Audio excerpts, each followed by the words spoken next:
હવામાન ખાતાની આગાહી મુજબ પડેલા કમોસમી વરસાદ અને વાવાઝોડાએ નવસારી શહેર અને જિલ્લામાં વ્યાપક પ્રમાણમાં નુકસાન કર્યું છે। ત્યારે નવસારી કૃષિ યુનિવર્સિટી ખાતે પણ એક દુર્ઘટના સામે આવી છે।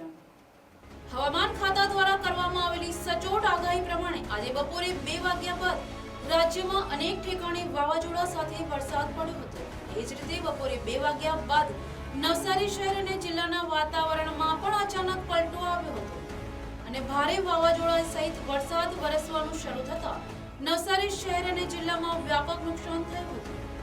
જેમાં નવસારી કૃષિ યુનિવર્સિટી ખાતે પણ એક દુર્ઘટના નોંધાઈ હતી, જેમાં કૃષિ યુનિવર્સિટીના બાંબુ વિભાગમાં ફરજ બજાવતા એસોસિએટ પ્રોફેસર જયેશ પાઠક પણ કુદરતી અકસ્માતનો ભોગ બન્યા હતા। જેમાં જયેશ પાઠક જ્યારે કૃષિ યુનિવર્સિટી કેમ્પસમાંથી પસાર થઈ રહ્યા હતા તે સમયે અચાનક એક ઝાડની ડાળખી તૂટીને તેમની પીઠ પર પડતા તેમની પીઠના ભાગે ફ્રેક્ચર થયું હતું।